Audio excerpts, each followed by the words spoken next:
Welcome to Rambling Rose. Today our topic is going to be soil tests. I'm Dee May Series and I'm one of the Becker County Master Gardeners. First of all, soil is the vehicle by which your plants, whatever you planted in your garden, manage to get their needs met. They need nutrients, air, and water. Soil has physical properties such as its mineral makeup, its texture, etc. All of these can affect the plant's health, and all of them can be improved. For example, you might have too much clay in your soil, which makes it heavy and holds maybe too much water. You might have sandy soil, which water runs off of too fast.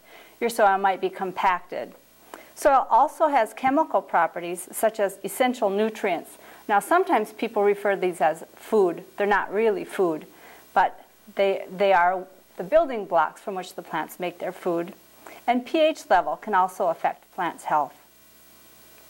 A soil test will give you a good picture of your soil's nutrient status and helps to determine if you need anything added or amended to keep your plants healthy. A couple of warnings. Be aware of general kinds of advice like you hear on those national gardening shows. Some people will say, well, a 10-10-10 fertilizer you can't go wrong with. But that's kind of like a multivitamin. If you're in good health, a multivitamin isn't a problem. But if you have a specific illness, then you really need to look at what that specific illness is. Also, you hear a lot about adding lime, and in most parts of the country, that is a good addition. However, here in western Minnesota, we have more than enough lime in our soil.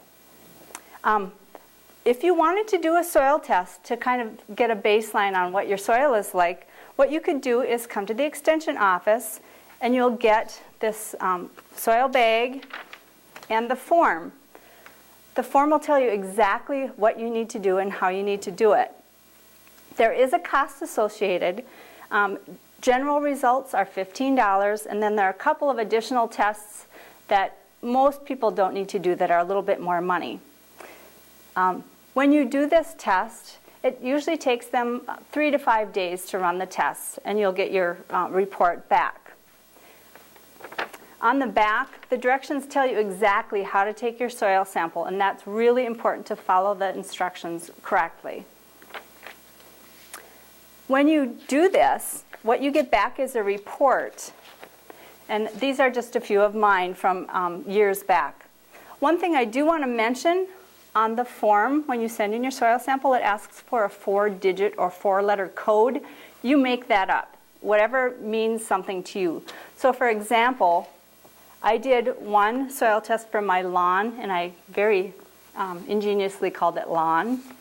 I did one for our vegetable garden, and then I did one for our raspberry patch.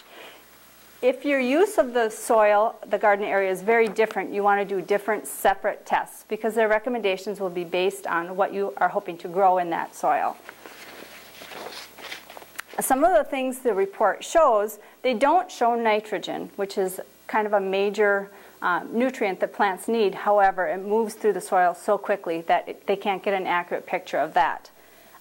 They will tell you how much phosphorus is in there, how much potassium, the pH of your soil, the percentage of organic matter, and a texture estimate. And these items here are shown. Additionally, they'll give you recommendations for what you might amend or things you might do for your soil based on what you're using it for. A couple of things. Generally speaking, adding organic matter is always a good thing for your soil. It improves the texture and the nutrient status. So if you wanted to get a soil test done, your first step would be to contact the extension office and ask for a soil sample kit. Just tell whoever that's there that you need a soil test, and they'll take care of you.